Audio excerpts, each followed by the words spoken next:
Okay, cool. Well, hello everyone, and welcome to our February chapter meeting. We are discussing Renaissance dances, just a very basic introduction. You can get pretty fancy when working on the dances, but we're just going to talk about some general dances and try a few out. So we are the Greater Fredericksburg chapter of the American Recorders Society. I'm your chapter rep, Kelly Kazak. Jarrett is the one who is helping with all the technical aspects going on here today. So if you are having problems, you can, do the little chat in the corner and hopefully he can figure it out. Our conductor is James Kazak. You can find us at fredericksburgrecorders@gmail.com. There is our blog website, which we're actually on right now. We have a Facebook, an Instagram, a YouTube channel, and we also now have a Rumble channel. All right, getting going. So the Renaissance dances, humans have been dancing presumably since the beginning of time, and dance has served many functions in human society, ranging from the sacred to the secular.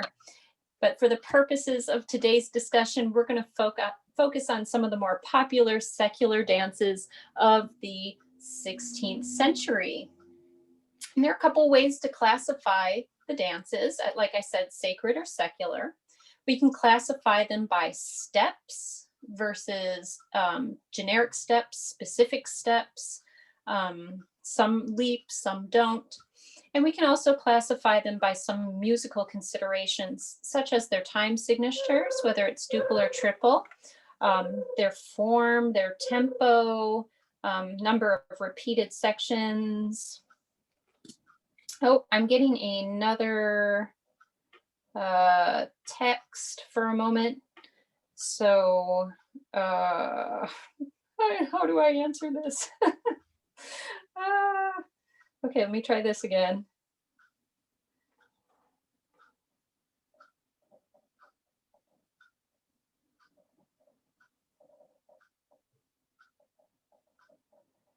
All right, I think that should do it.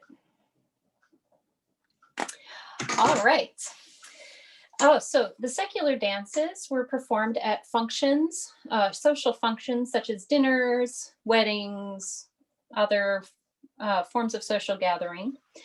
And it allowed for people who wouldn't normally interact with one another to be able to interact. And some of the funny little anecdotes about dancing is, sneaky flirting, or one little anecdote said that a young gentleman can get an idea of whether or not a lady is pleasing and get close enough to see if she has a pleasing body odor, which I always found very funny. And it establishes a pecking order or amongst the upper classes. And most of the dances we're going to be talking about today, their sources are discussing the upper classes. So these aren't necessarily dances that the peasants would have done. And make no mistake, we are all peasants. Can you characterize what these dances look like? We are going to actually see what these dances look like, and then we're going to play them. So I'm so glad you asked, Bill, because here we go. We are starting with the very first dance, and that is the Pavan. The Pavan is a slow processional style dance in duple time, and it was very popular in the 16th century. It's classified as a couples dance, meaning that two people will dance side by side. It could be related to another dance, which we're going to look at after this, the Basse Dance of the 15th century. And going back even further, it could be related to the 13th century estampe. So if you're going through dance music and you see the word estampe or Basse Dance or Pavan, you can get the sense that this is a slower, stately dance.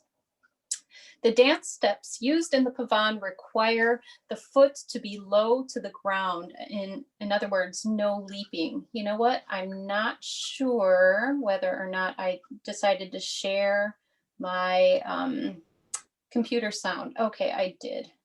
So let's get on. We are going to see our first example of the Pavan today. And that is the Battle Pavan.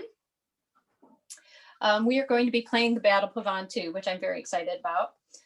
And these are the Gloriana Living History dancers, and they are performing at a live function. So the sound isn't going to be very good, but just watch that dance. We don't need to watch all 5 minutes of it, but we're going to get a good sense of what this dance looked like. So here we go.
I think that gets us a pretty good idea of the processional nature of the dance. And they're about to go ahead and split off into pairs and continue doing their very processional dance. And now we get to try to play the Battle Pavan. I'm so excited. This is one of my favorite pieces. One of my favorite pavans. So let me get down here. All right, I will do my best to scroll with the music. If you have your own music, you might want to look along because my scrolling might be a little bit slow. We are going to go through our parts. Is there anybody who wants the soprano part? Speak up now. Me. Yes. Yes, we want a soprano Yes, please. part. All right, so for just reading through these parts, we're going to ignore the repeats, although in the play along, I did take the repeats. So here we go, sopranos. 1, 2, 3, 4.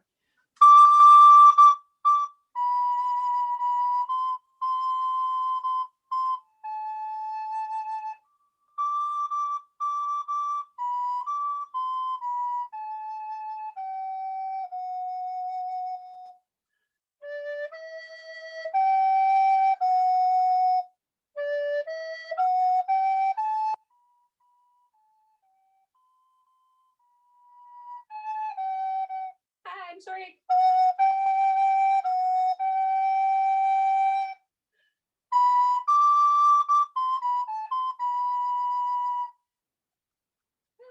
I'm sorry, but my scrolling is awful.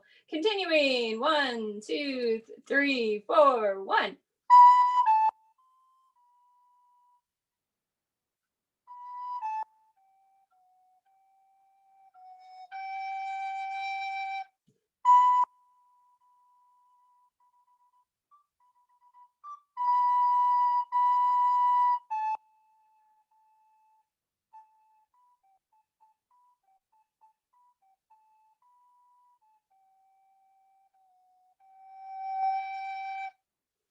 When we get to those 16th notes at the end, if you have double tonguing, taka taka ta ta taka taka ta ta, it's going to help you get those 16th notes out. Sorry about my scrolling. I hope you're looking at your own parts if you have them. Next up is our altos. I know we have several alto players. So no repeats for right now. Here we go, altos. 1, 2, 3, 4.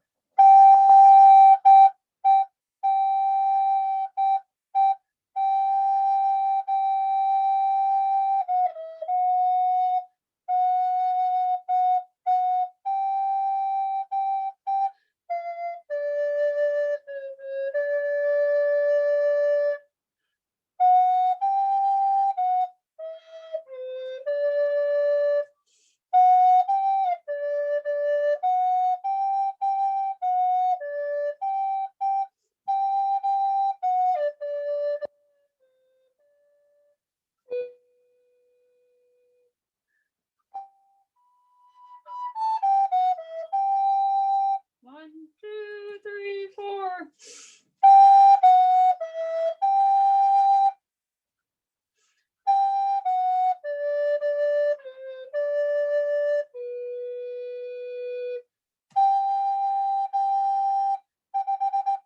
Oh, I'm sorry.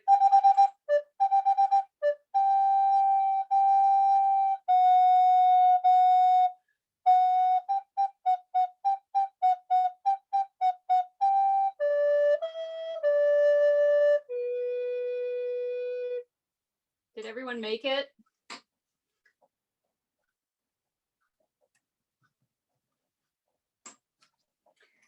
And I know we have a tenor player. So everybody who's playing tenor, here we go. Again, I apologize for my terrible scrolling. So here we go. 1, 2, 3, 4.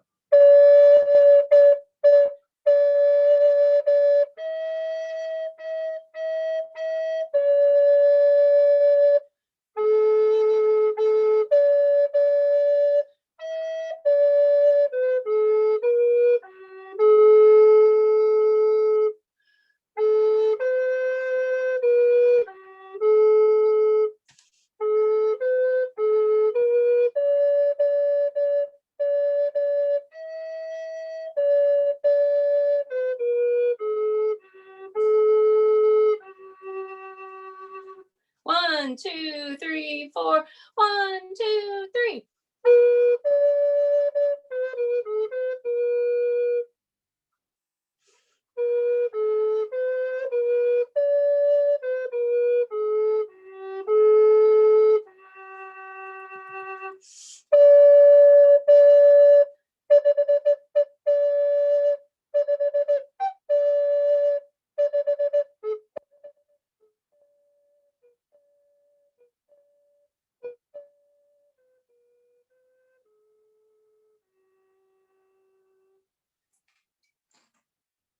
Scrolled a little better that time. Is there anybody who wants to play the bass today? Who wants to go over the bass part? Yeah, I'm good. You're good? All right, so we are going to now go to our play along. The play along will have all the repeats in it. So we are going to have our repeats.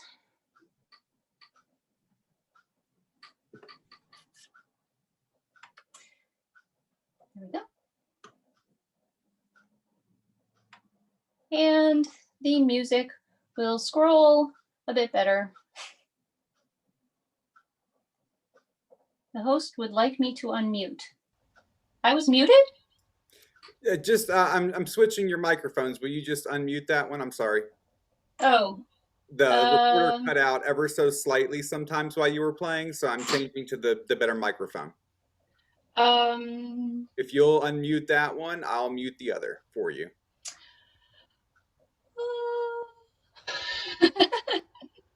Okay, this one is unmuted. So Okay.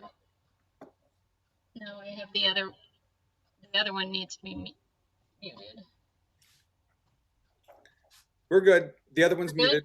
Yeah. Okay. I'm getting a little feedback about this. 1, 2, 3, 4, 1, 2. Okay, just a second. All right, 1, everybody 2, ready? 3, 4, 1, 2. Are we good? Yep. Okay. So here we go. 1, 2, 3, 4, 1, 2, 3.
All right.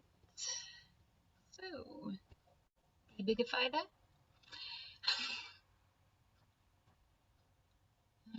And now my screen is in the way. Okay. All right. So that's the Pavan.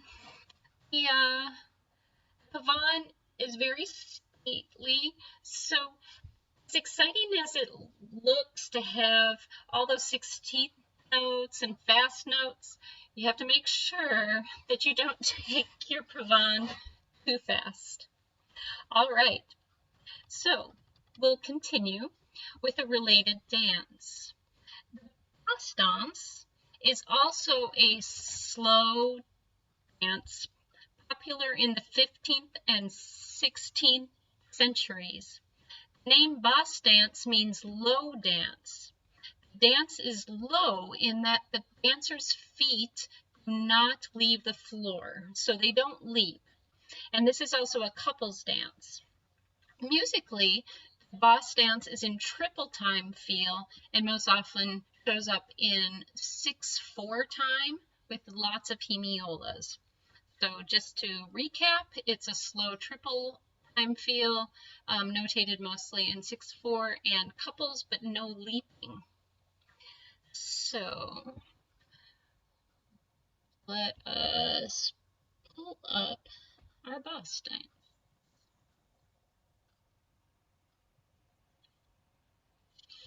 All right. So you're going to see some very similar sorts of steps. We've got procession and a lot of kind of walking back and forth. So here we go, our Basse dance.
All right. Wait, I have a question.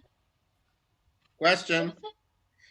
Were people this serious about their dancing, or are these people just desperately trying to remember their steps and so they can't have fun? I mean, there's not flair. Did people use more flair in their dancing? I would say, wait, I'm getting some weird feedback, Jared. I would say that people were very serious about their dancing because dances that they were doing were very social. They helped establish a social order, and people were judged how well they did these steps, how graceful they were. There was a lot to criticize amongst the gentry with one's dancing. So they were very serious. And these are the slower dances, so they are the more serious dances on top of it. I always got the impression that when you were doing this kind of a dance, one of the things you were doing too was showing off the really elegant stuff you were wearing. Yes. And so partly how you were dressed was part of the point of this was your chance to show off. This was a catwalk kind of thing. This definitely was part of establishing your place in the social pecking order. And to that end, I always have to remember that the Basse dance is not as fast as I want it to be. I always want to play the Basse dance way too fast, and I have to remember that they are in their costumes. And you could see some of the dancers were kind of really getting into it, and some of the dancers were just barely doing the movements. So I would assume that you would have seen at the time quite a variety of, let's say, involvement in the dance. So let us share our next dance, which is the Basse dance. So we have a lovely Basse dance today from Susato's Danserye. Now this one is not in 6/4. It does not have that same kind of triple time feel that the one we were previously hearing had, but it's still considered a Basse dance. And who would like to start with soprano? Oh yeah, we have soprano players. Okay. So, Jared, are we ready to go? Okay, I'm just gonna say yes. Right now, we are not going to take the repeats. So here we go. 1, 2, 3, 4. 1, 2, 3, 4.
altos, unless there were any questions. All right, altos.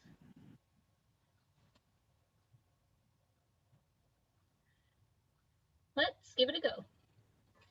So altos on Basse Dance. Oh, I forgot to even move my PDF. I'm so sorry. I hope you're all looking at the music. 1, 2, 3, 4.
All right.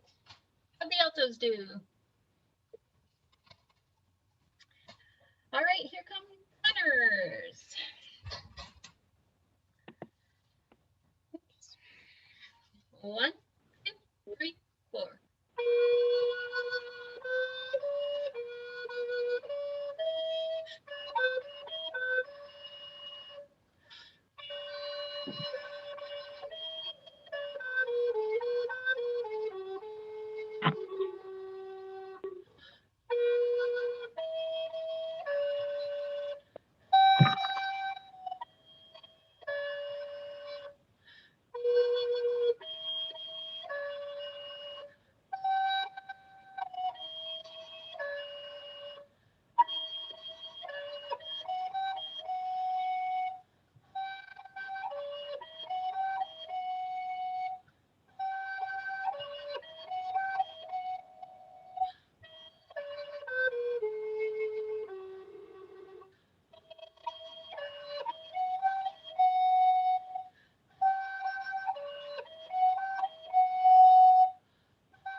All right, did anybody, oops, I better put my earphones back in.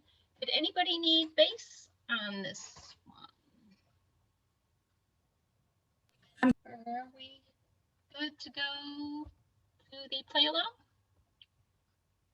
All right, next play along.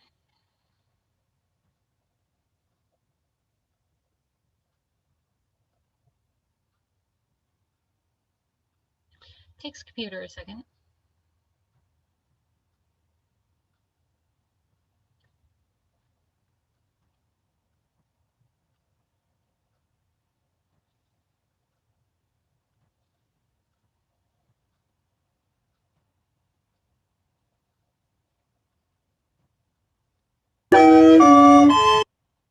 I don't know why it starts in the middle there, but we will adjust that.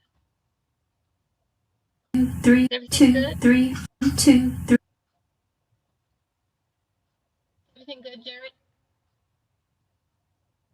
Everything's good. Okay, here we go. Full Basse Dance.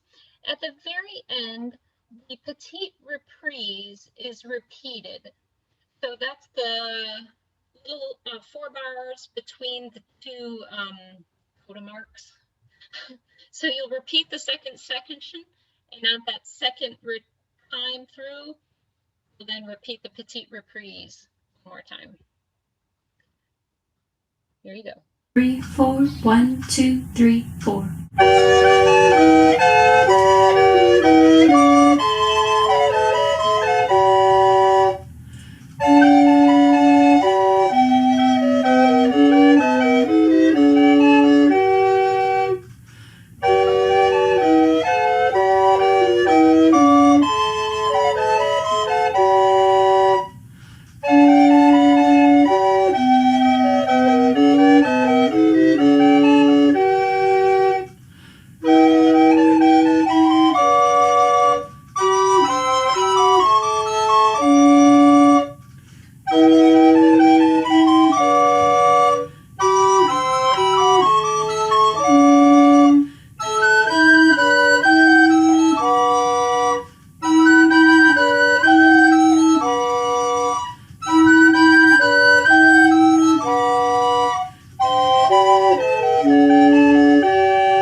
How's everyone doing so far? Great, that was fun. So that's the Basse dance. I really like Basse dances. I am very, very tempted to play them way too fast. So our next dance is the Alemain or the Allemande. The Allemande developed in the 16th century as a slow to moderate pace dance in duple meter. The dance really gained popularity in the Baroque period, so through the 17th and 18th centuries. Dance is a couple's dance, and the principal steps are described as thus. The couple joins hands, and while walking the length of the room, takes 3 steps and then balances on 1 foot. So there's not really leaping, but there's foot lifting off the floor, which is very different from what was supposed to happen in the Basse dance, which is the foot is low to the floor, and the Pavan, which is also the foot is low to the floor. Musical attributes, slow to moderate, double meter, 2 to 3 repeated sections, and it's a couple's dance with a processional-like movement, but a balancing on 1 foot. So we have a very special example of the Alemain for you. Let me see if I can pull that up.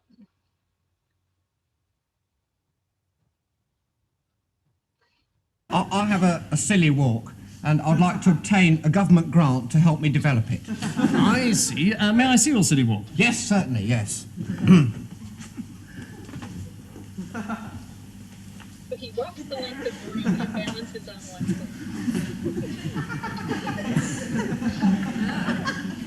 foot. Okay, I'm joking. That's not really the Alemain. Here is the Alemain. Now, as we said before, these dances can have general steps or specific steps. So my understanding with the Alemain is that the general step is walk forward, and every 3rd step you balance on 1 foot. Now they're going to do a few extra twirls and spinning around. I think that must be kind of a specific step to this specific Alemain that they're using musically. So Let me back up. This is, who are the dancers? This is the Historical Dance Society.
All right. So they were doing a little more skipping, walking, but you could see them balancing on the one foot. So let's pull up our Alemain for today. Kelly, what I was noticing about that as they were dancing is that that lifting up one foot corresponded with that weak metrical repeat of the main note. You know, it would cadence da da da da dum bum ba dum, that one and that would be that lift. And you know, I've played that in the music before and had not associated that with the dance steps. That's very helpful. Thanks. Oh, you're very welcome. I thought it was very interesting to have such a athletic kind of movement on an upbeat. Because I had always been taught that your upbeat is supposed to somehow completely lead to your downbeat. The upbeat can't just exist as its own thing, if that makes any sense. So having a movement like that was interesting for me to see. Yeah. All right, let's go to our Alemain for today. Let me pull this up. Takes a second. Okay, get rid of that. We'll get rid of that. Here's our Alemain. No, that's not our Alemain. Here's our Alemain, and it almost fits on the screen. Maybe if I make it a little smaller, I won't have to worry about it needing to scroll. Oh, we're so close. Is that it? Oh, we'll just ignore the bass. All right, here we go, our Alemain.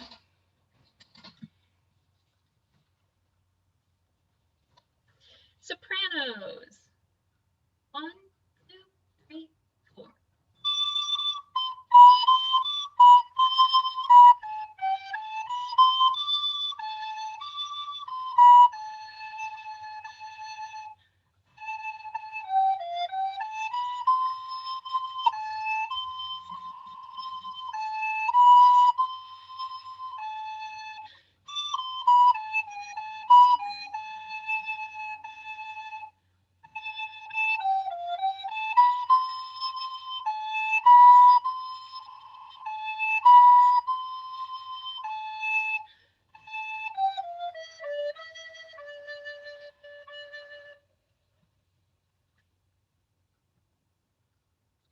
There we go, sopranos. Not too bad. However, I will point out that we have been talking this whole year. We started in April talking about historical tonguing patterns using T and D and R and L. Ta, ta, ta, ta, ta, ta, ta. That really comes into play in these Renaissance dances. The other thing that really comes into play, we talked last month about ornamenting with the diminutions. And that really comes into play for anybody on the top line in these dances. It would have been your job to do the most ornamentations. So if you don't like ornamenting, try to get on the middle lines. All right, here we go, altos. 1, 2, 3, 4.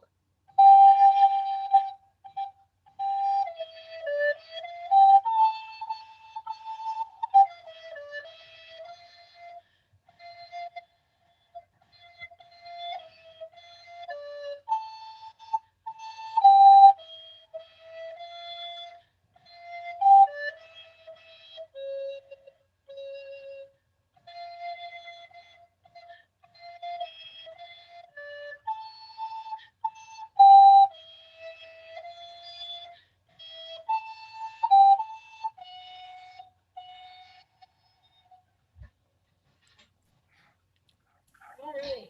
Hey, Kelly. I couldn't find the copy of this in the zip folder, and I just got another message from Vicky saying the same thing. Can you upload that into the chat for us? Oh, I don't know why that wasn't in the folder. Okay.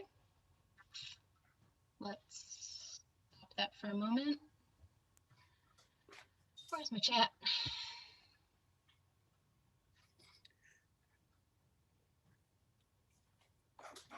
Let me find my folder. This is the Alemain, correct? Yes. Okay. Wasn't in my packet either. Oh, geez. We try. Okay. I'll pile on. It wasn't in mine either. Ah! I think we all got the same packet, actually. Yeah. I think I'm going to relax.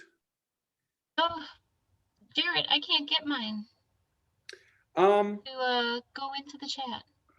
If you can just shoot an email over to me with it, or just anything you can, if you want to text it to me from the computer, whatever you want, I'll put it in the chat. You'll put it in the chat. I'll put it in the chat as long as I get a copy. As long as you get a copy. All right. I am doing that right now. I'm sending it to your email. Perfect. Oh. Jared. Alemain. Send. Oh, send anyway. Okay.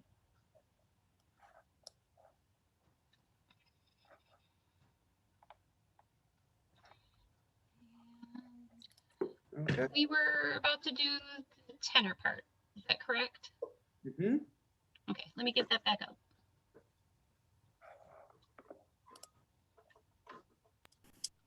Okay, y'all can see that?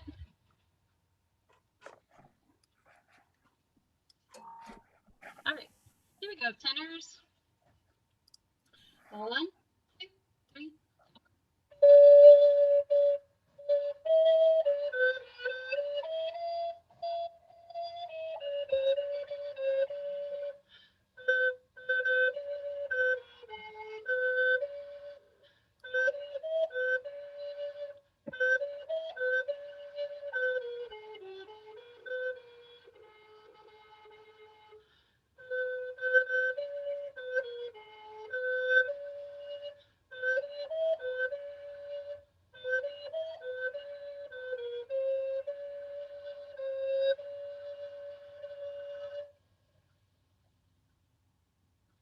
Actually really like that part.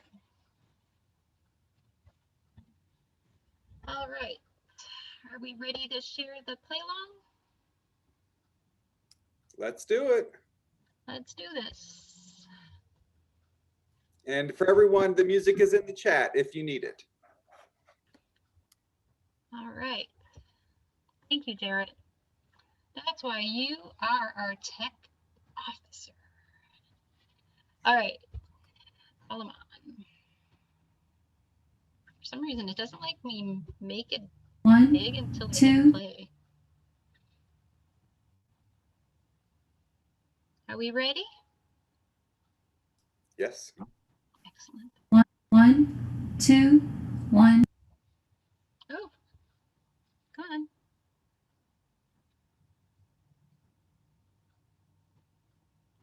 1, 2, 1, 2.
Alrighty.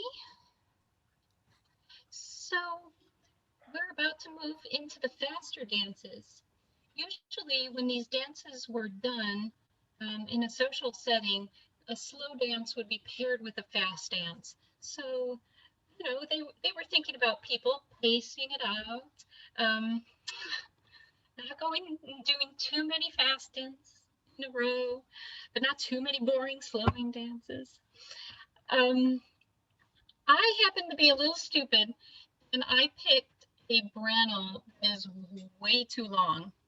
So I thought we'd look at the dance of the Bransle. We might wait until the very end if we have time to try to read through the Bransle that I chose. I hope everybody's okay with that. I think we're okay. Okay. Bransle is a faster dance that rose in popularity in the 16th century. It's a round dance or a line dance. Apparently that's a very important point. The couples would line up or they would join hands and run around in a circle. So form lines and circles. Musically, it's in a duple meter, and the dance can have both generic and very specific steps. And as I was researching all these dances, the Bransle was the dance that I found that had the most specific steps. So that's specific steps that went to a very specific piece of music. And while I found examples of musicians playing the Bransle that I chose, the Bransle Green, I couldn't actually find any dancers dancing the Bransle Green. So I picked a Bransle to look at that's supposed to be fairly generic in its steps. So we will look at this. This is the official Bransle, the Bransle de l'Officiel, also by the Historic Dance Society. And I think this must be one of their teaching rooms or teaching classes. So here we go. This is what the Bransle would look like.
So you may have noticed that the piece that they were dancing to was Ding Dong Merrily on High, a Christmas carol.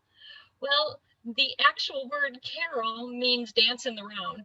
So when you talk about Christmas carols, you're talking about Christmas dances in the round where they're in a circle like that. And you can see now that we've moved to the fast dances, we're getting a lot more hopping and skipping and a lot of lifting, lifting your partner. So, ooh, that's getting a little risque. So I thought we'd come back to the Bransle if we have time, and we're going to move to my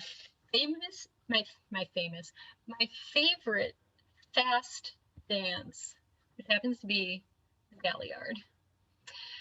It is said that Queen Elizabeth in her 50s would dance, 6 or 7 Galliards for her morning exercise.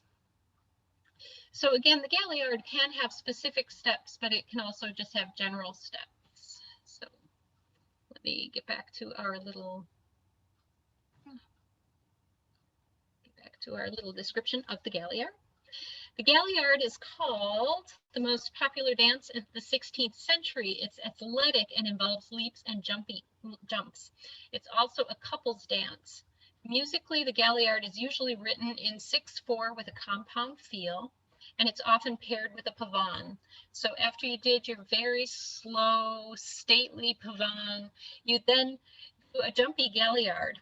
There is a point in the Galliard where one partner is supposed to lift the other partner, and this dance move is actually called La Volte, and there's a dance called La Volte, and this lift was supposed to be very risque, because you really had to lift up your partner. Fun fact, Elizabeth I danced 6 to 7 Galliards a day. So let's go on over to the Galliard.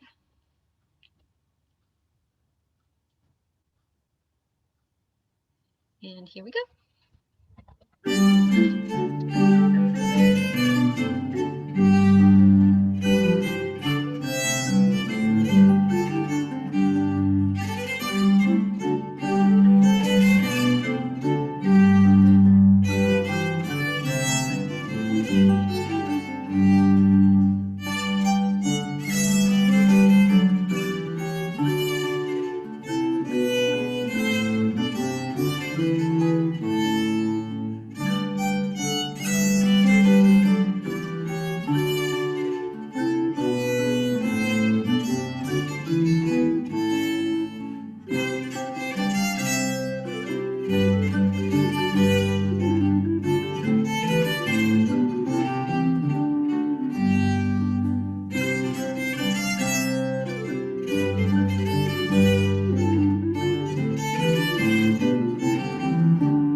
A lot of hopping around.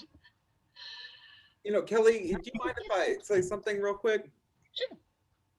So I'm really glad that you decided on this for this meeting because, when we're going through music on any instrument, not just recorder, a lot of times we're thinking about our musical expression and everything and what we're going to do because we're telling a story. A lot of times with other players or in an orchestra, and sometimes we're the main character, sometimes we're a supporting character, and it's like, okay, we're all part of this one storybook right now on stage.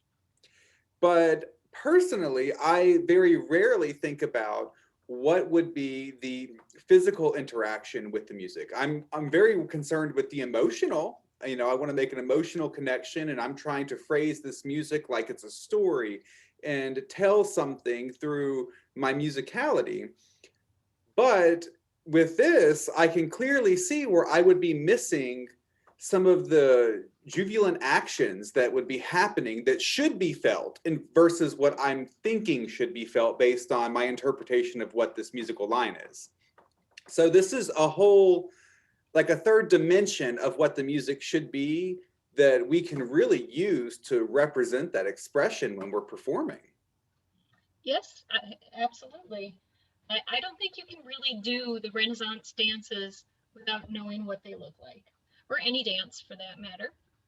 I wanted to point out, if you were listening to the music that was going along with this dance, you may have heard, it was on a gamba, it was on a stringed instrument, so it wasn't on a recorder, but you may have heard a lot of lifting of the bow. And then when the gamba player went into their variations, it was very light and very facile, just like the little foot movement that you saw them doing in the Galliard with the little light clicking. So that's something that we have to think about. And I've chosen a couple Galliards for us today. And so let's share those. Let me just wait for that. Jarrett, I would just comment that when you accompany dancers, the big trick is putting your beat when they come down from a jump or a leap and making them look good. Yeah. There is some truth in that. You know what? They have to be counting too. It can't be entirely up to the musician. So if the musicians have good rhythm, then the dancers have to have good rhythm too. Yeah, I just, what I meant by that third dimension is even if we're not performing with the visual component, we should be performing as though the visual component is there, because our audience will be imagining something. So we need to help structure the imagination to what it's supposed to be, or at least our interpretation of it. And I think that the historical tonguing patterns, which we talked about back in April, can really help with this music. All right, we're going to do the first Galliard. Both of the Galliards are in the same page, but we're going to do the one on top. And that is, oh boy, I'm going to slaughter this. Then iersten Galliard. And we'll begin with our sopranos. So we want to have that triple feel, even though it's written in 6/4 time. So we want that 1, 2, 3, 4, 5, 6, 1, 2, 3. So 2 big beats with 6 little beats. So here we go, sopranos. 1, 2, 3, 4, 5, 6.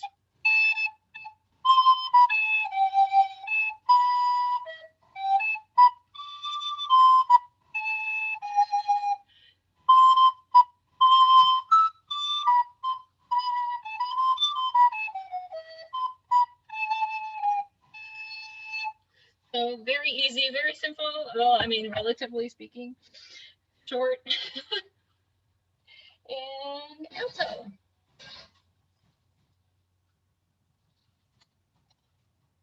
Here we go. Alto. 1, 2, 3, 4. Ready, play.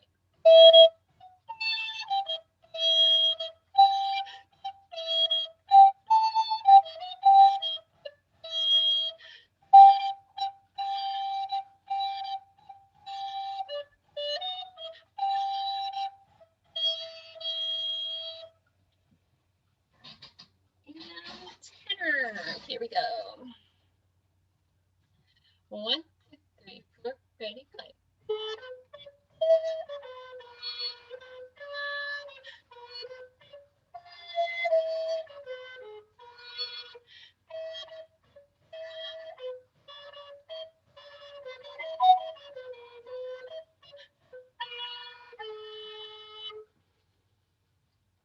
Sorry there, Jarrett. I fell off my holes. All right, let's do our play along.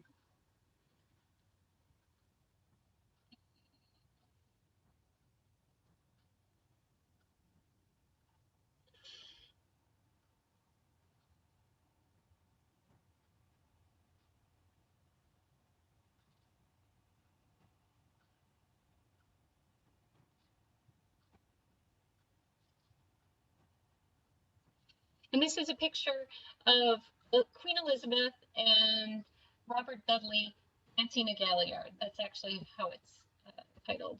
1, 2, 3, 4, 5, 6, 1, 2, 3. just get it big for you. Looking good there, Jared? 1, 2, 3, 1, 2, 3, 4, 5. We okay, Jared? Yep, we're ready. Okay. 1, 2, 3, 4, 5, 6. 1, 2, 3, 4, 5.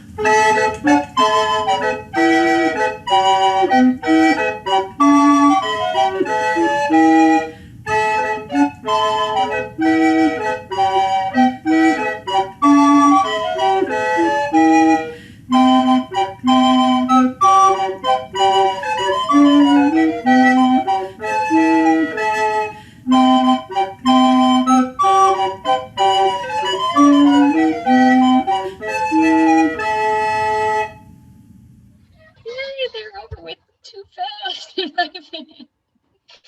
Well, we keep repeating and we keep going on. Because we are running out of time, we are going to go and look at our last dance, the Volte. So the Volte was another popular dance in the 16th century, and the word Volte means to turn. The Volte and the Galliard have similar steps, and the music for the Volte tends to also be similar to the Galliard.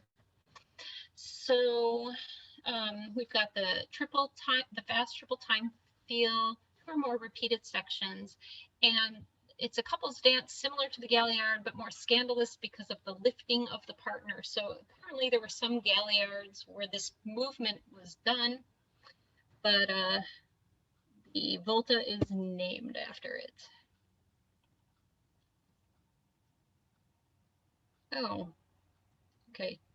Let me just get through this ad. I'm not going to share that ad with you.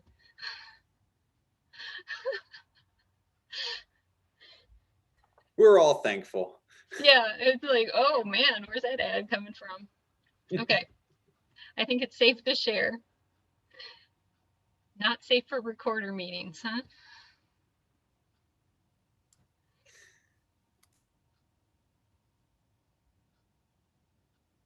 Oh, no, this one.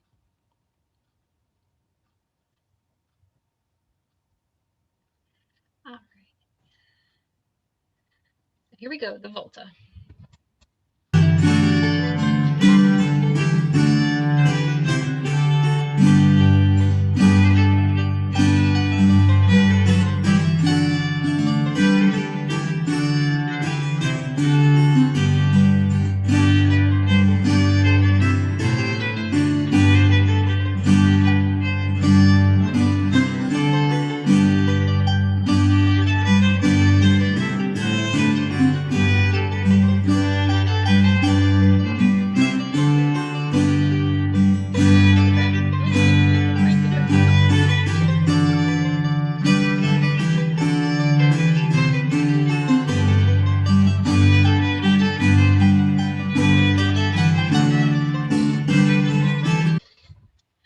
So as you can see, he put his knee into that lift.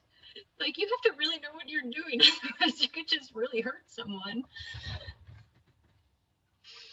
All right, we have 2 Voltas selected today. And we're going to do the first of the 2. This one? Yes.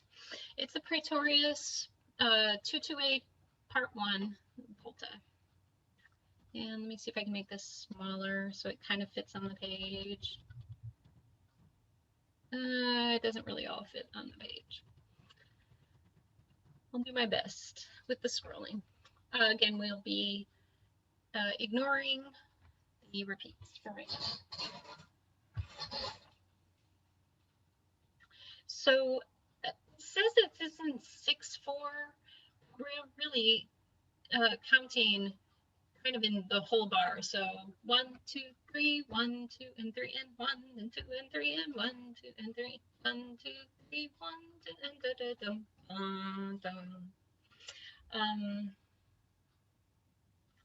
we probably should have changed that meter. Anyway. Wait, I have a question. Yes.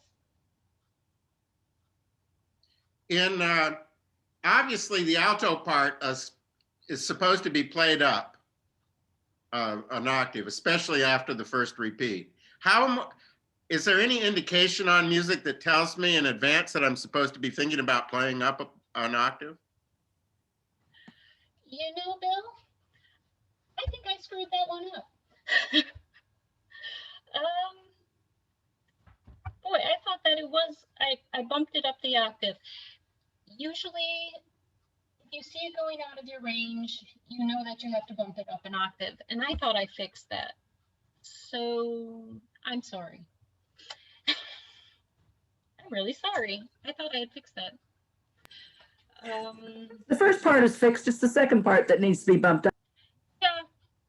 So maybe it's correct on the play along. Let me go look. I thought I had it fixed somewhere. Actually, it was the perfect thing for me because I had to practice playing that part up. Good for you. Let me go find it.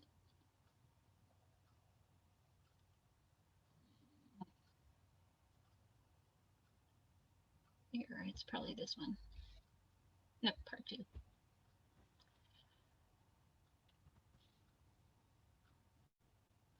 Let me see if it's 1, 2, 3, 1, 2. fixed.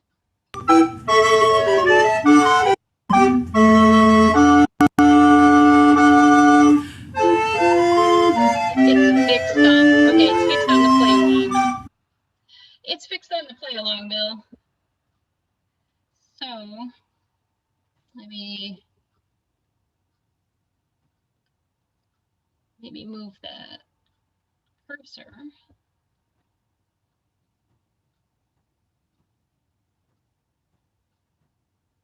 There we go.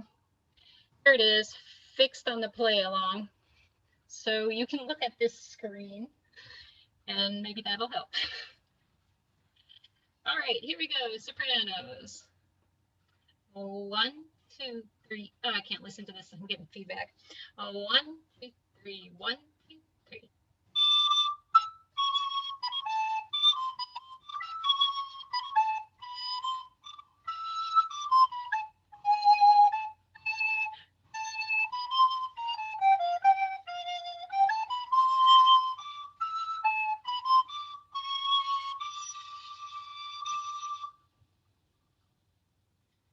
Did you make it?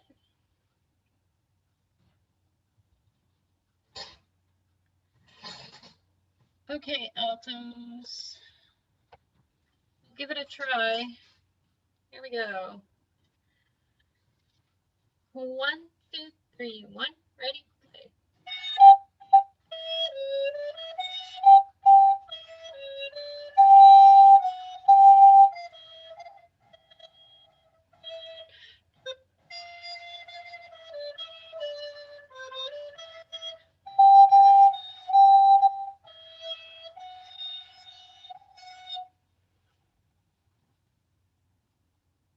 Did you make it, Bill?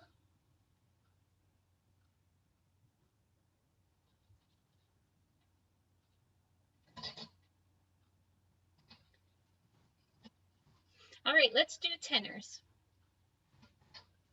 Here we go. 1, 2, 3, 1. Ready? Play.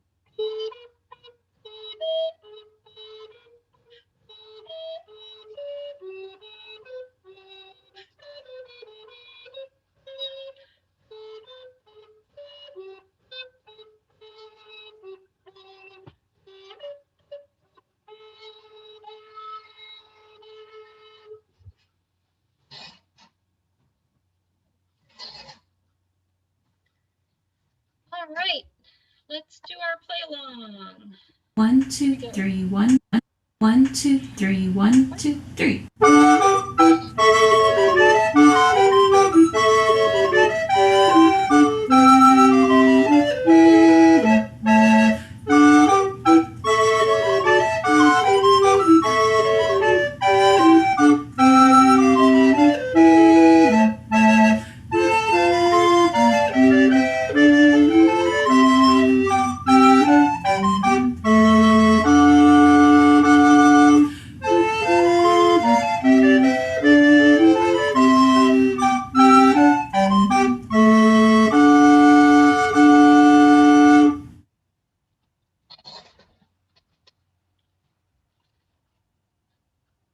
Well, there we go. That is what we've got for you today, folks. Excellent. Thank you. We've already got the chapter meeting notes up on our website blog, and we've got all of the videos that we just did today up on our Rumble channel. YouTube channel, it will be released throughout the month. YouTube gets mad at me if I try to release all the videos at once. And oh, good news, we found the recording of last month's meeting. So that is going up on YouTube in case you missed that last month. It kind of disappeared into cyberspace for a little while.